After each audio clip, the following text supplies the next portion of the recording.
Hello students, welcome to our YouTube channel sarcastic thinker. मैं अंकित आज आपके लिए लेकर आ गया हूँ क्लास 10 का चैप्टर नंबर 5 समांतर श्रेणी यानी कि अरिथमेटिक प्रोग्रेशन। तो इसमें इस बार नया चैप्टर आपका ये ऐड हुआ है। हाई स्कूल में कोविड पीरियड से आपका ये चैप्टर कट गया था, तो इससे भी 5 या 6 नंबर के क्वेश्चन आपके पेपर में आने ही हैं।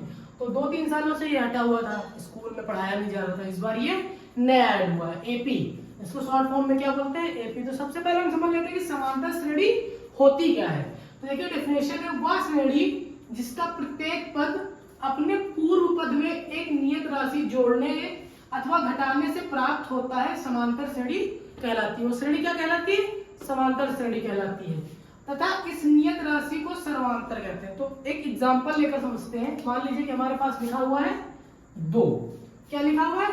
2। उसके बाद इसमें अगर हम फिर 2 जोड़ेंगे तो क्या आएगा? 4। फिर 2 जोड़ेंगे तो क्या आएगा? 6। फिर 2 जोड़ेंगे तो क्या आएगा? 8। तो ऐसे हम दो जोड़ते जाएंगे तो ये सिलसिला हमारा चलता जाएगा एंड आखिरी तक, ठीक है, इन्फिनाइट तक। तो हर में कितना कितना गैप है? 2-2 का गैप है। तो यहाँ पे एक कांस्टेंट वैल्यू ही जुड़ रही है हर बार में। क्या जुड़ रही है? एक कांस्टेंट वैल्यू ही जुड़ रही है। इनके बीच का डिफरेंस क्या है? फिक्स है, कांस्टेंट है, एकदम फिक्स है। तो इसी सीरीज को हम क्या कहते हैं? एपी, अरिथमेटिक प्रोग्रेशन ऑफ समांतर श्रेणी। तो सबसे पहले जान लेते हैं जो सबसे पहला पद लिखा हुआ है। जो सबसे पहला पद लिखा है इसको हम ए से डिनोट करते हैं। किससे डिनोट करते हैं? ए से, ठीक है। और जो ये सर्वांतर है ये डी से डिनोट करते हैं। किससे डिनोट करते हैं? डी से। और इसका निकालने का तरीका ये है कि दूसरे पद से पहले पद को घटाना, यानी कि ये हमारा A1 हो गया, ये हमारा A2 हो गया, ये हमारा A3 हो गया, ये हमारा A4 हो गया, और इसी तरीके आगे बढ़ता जाएगा। तो जो A1 है उसको हम क्या बोलते हैं? पहला पद यानी कि A। और जो D निकालने का तरीका है तो A2 माइनस A1 आप कर दीजिए, चाहे आप A3 माइनस A2 कर दीजिए, चाहे आप A4 माइनस A3 कर दीजिए। हर जगह से आपका D क्या है? सेम ही आना है। अगर सेम नहीं आएगा तो वो समांतर श्रेणी नहीं होगी, क्योंकि सर्वांतर क्या है? वो फिक्स है। अगर सर्वांतर फिक्स नहीं तो वो समांतर श्रेणी हमारी नहीं होगी। डेफिनेशन ये तो कह रहा है अपने पूर्व पद से एक नियत राशि जोड़ने पर या घटाने पर। तो या घटाने पर नियत राशि या जोड़ने पर वो सीरीज क्या आगे बढ़ेगी। तो ये हमारा हो गया एपी का एक छोटा सा इंट्रो। तो आगे इसी से रिलेटेड हम कुछ क्वेश्चन करेंगे और देखेंगे कि किस तरह के क्वेश्चन हमारे पेपर में आते हैं। तो पेपर में आपकी जो एक्सरसाइज दे रखी है एनसीईआरटी की बुक, उसमें जो क्वेश्चन आता है वो ये पूछा जाता है, जैसे कि एक सीरीज दे रखी है 4, 10, 16 डॉट डॉट डॉट, ऐसे करके एक सीरीज दे रखी है। तो क्वेश्चन पूछ लेगा कि ये एपी की एक सीरीज दे रखी है, आप आगे के 3 टर्म और निकाल के बताइए। इसके 3 टर्म आगे के आप और निकाल के बताइए। तो आपको क्या करना होगा? सबसे पहले देखना होगा कि पहला पद क्या है। पहला पद हमने लिख लिया a बराबर 4। ए से डिनोट करते हैं पहले पद को। फिर हम इसमें से निकालेंगे डी, वही तो मेन है, डी यानी कि सर्वांतर। डी निकालने का तरीका क्या है? A2 माइनस A1 कर दीजिए। A2 यहाँ पे क्या है? 10 है, और A1 क्या है? 4 है। तो D यहाँ पे क्या आ गया? 6 आ गया, यानी कि सर्वांतर कितना आ गया? 6 आ गया। अब आपको ये निकालना है 3 पद इसके आगे के और। तो कितने पद हैं? 3 ही दे रखे हैं, 3 और निकाल लें। तो A3 कितना है यहाँ पर? 16 है। A3 कितना है? 16 है। तो A4 कैसे निकालेंगे? A3 प्लस D कर देंगे, ठीक है, यानी कि 16 प्लस 6 कितना आ गया? 22। A4 कितना आ गया? 22 आ गया।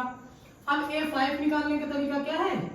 A4 प्लस D फिर कर दीजिए, यानी कि 22 में फिर 6 ऐड कर दीजिए, 28 आ गया। अब उनको फिर एक पद और निकालना है, 3 पद कह रहा है क्वेश्चन, यानी कि A6 निकालना है। तो A5 जितना है उसमें D और ऐड कर दीजिए, हमारा A5 आ गया 28 आ गया, सॉरी 28 प्लस 6 फिर कर दीजिए, कितना आ गया? 34। इसी तरीके आप निकाल सकते हैं पूरा एंड तक। जितने पद आपकी क्वेश्चन पूछा था उतने निकाल सकते हैं। तो इसमें हमको पढ़ना क्या है? इस तरह के कुछ क्वेश्चन है, उसके बाद इस तरीके को कोई सीरीज दे रखी होगी और आपसे पूछ लेगा, जैसे कि 3 पद दे रखे हैं A, D, ये तो A हो गया, D फाइंड आउट कर लिया हमने, और 2, 4, 5 पद और दे रखे। हमसे कहते हैं कि 20वां पद क्या होगा इसका। इस सीरीज का 20वां पद क्या होगा वो निकालना सीखेंगे हम लोग इसी में।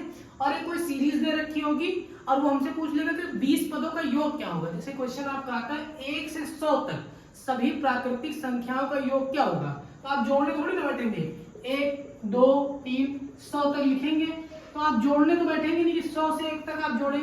उसके लिए भी एक फॉर्मूला है, SN बोलते हैं उसको, इनका सम निकालना सीखेंगे। इस तरीके के क्वेश्चन हम इस चैप्टर में पढ़ने वाले हैं। देखिए एपी की सीरीज का पहला क्वेश्चन है आपके एनसीईआरटी 5.1 का क्वेश्चन है कि प्रत्येक किलोमीटर के बाद टैक्सी का किराया जबकि प्रथम किलोमीटर के लिए 15 रुपए है और प्रत्येक अतिरिक्त किलोमीटर के लिए 8 रुपए है। सूची एपी है, अगर है तो क्यों है। तो हमको इसमें यह बताना है कि जो प्रत्येक किलोमीटर के बाद टैक्सी का किराया कॉमा जबकि प्रथम किलोमीटर के लिए किराया जो है 15 रुपए है। प्रथम किलोमीटर के लिए किराया 15 रुपए है और उसके बाद जैसे हर अतिरिक्त किलोमीटर चलेंगे तो 8 रुपए आपको एक्स्ट्रा देने होंगे। पर किलोमीटर तो 15 रुपए है फर्स्ट किलोमीटर के लिए, उसके बाद जैसे आप सेकंड किलोमीटर चलेंगे तो आपको टैक्सी में 8 रुपए एक्स्ट्रा देंगे। फिर थर्ड किलोमीटर चलेंगे तो 15 तो देने हैं, 8 और एक्स्ट्रा देने हैं। तो इसी तरीके हमको इसको बनाना है सूची में, अगर एपी है तो क्यों है, ठीक है, ये बनाना है। तो हमने लिखा प्रथम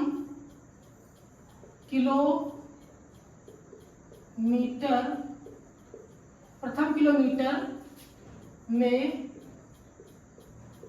टैक्सी का किराया जो कि क्या है फिक्स है, कितना है 15 रुपए, उसको हम क्या मान लेते हैं A1 मान लेते हैं। कितना रुपए है 15 रुपए है।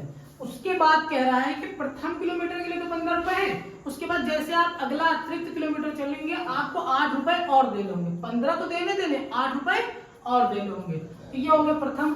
फिर सेकंड किलोमीटर में टैक्सी का किराया क्या होगा, इसको मान लेते हैं A2।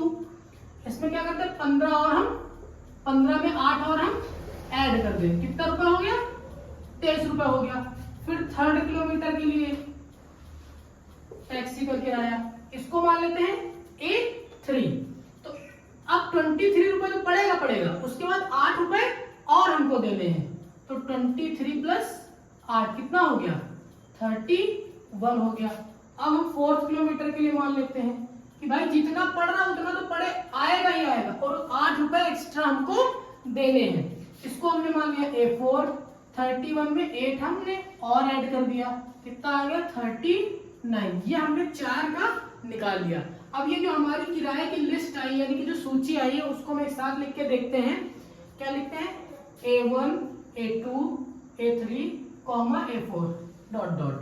पहला कितना था 15 रुपए, फिर कितना था 23 रुपए, फिर कितना था 31 रुपए, फिर कितना था 39 रुपए। देखिए पहला टर्म हमारा ए कितना है यहाँ पर 15 रुपए है। अब फिर हम क्या निकालेंगे यहाँ से डी निकालेंगे। कैसे निकालेंगे, दूसरे टर्म से पहले टर्म को माइनस करके, यानी कि 23 माइनस 15 कितना आ जाएगा 8 रुपीज। अब फिर इसका डी निकाल लिया है, अब हम इसका और इसका भी डी निकाल सकते हैं ना, हमने पीछे बताया भी आपको A3 माइनस A2 भी कर सकते हैं, A2 माइनस A1 भी कर सकते हैं। अब A3 माइनस A2 करेंगे यानी कि 31 माइनस 20, फिर इसका भी क्या आ रहा है 8 रुपए आ रहा है। फिर हम डी निकाल सकते हैं कैसे A4 माइनस A3 करके भी, यानी कि 39 माइनस 31, यहाँ से भी क्या आ रहा है 8 रुपए। तो सर्वांतर क्या आ रहा है सेम आ रहा है, यानी कि जो हमारी सीरीज बनेगी वो क्या बनेगी एपी की बनेगी। कैसे बनेगी एपी, क्योंकि इसमें जो बढ़ोतरी हो रही है वो एक नियत राशि में बढ़ोतरी हो रही है, यानी कि सर्वांतर हमारा हमेशा सेम आता जा रहा है। तो इसलिए ये सीरीज कैसी होगी एपी की सीरीज होगी। इसमें जो है आपका 5.1 में इसी तरीके के सारे क्वेश्चन है, 5-6 क्वेश्चन है, आप लोग इसको करिए और हम फिर शुरू करेंगे आपका कि जैसे कोई क्वेश्चन दे रखा है यानी कोई सीरीज दे रखी है उसका 20वां पद निकालना, उसका 40वां पद निकालना। अगर ये लास्ट में ऐसे कोई सीरीज दे रखी 2 4 6 8 और लास्ट में उसने दे दिया 100, तो हमको उसने पूछ लिया कि 100 जो लिखा हुआ है इस सीरीज में ये कौन से पद पे लिखा हुआ है। तो इस तरीके के क्वेश्चन हम आगे सीखेंगे। आप लोग इस 5.1 के सारे क्वेश्चन करिए, अगर जो नहीं आ रहे हैं वो कमेंट करके बताइए। कि 5.1 में बहुत ज्यादा विशेष कुछ खास है नहीं। इसी तरीके के सारे क्वेश्चन में आपको एपी की सीरीज बनानी है, या इससे पहले जो हमने क्वेश्चन बताया है ए और डी दे रखा है या कोई श्रेणी दे रखी है, उसके आगे भी कुछ पद निकालने हैं, यही सारा कुछ है। अब हम पढ़ेंगे 5.2, तो उसमें हम देखेंगे ये सारी चीजें जो हमने भी आपको बताई हैं। तब तक के लिए आप बने रहिए हमारे YouTube चैनल के साथ, और हम आगे आपको पढ़ाएंगे नेक्स्ट वीडियो में 5.2।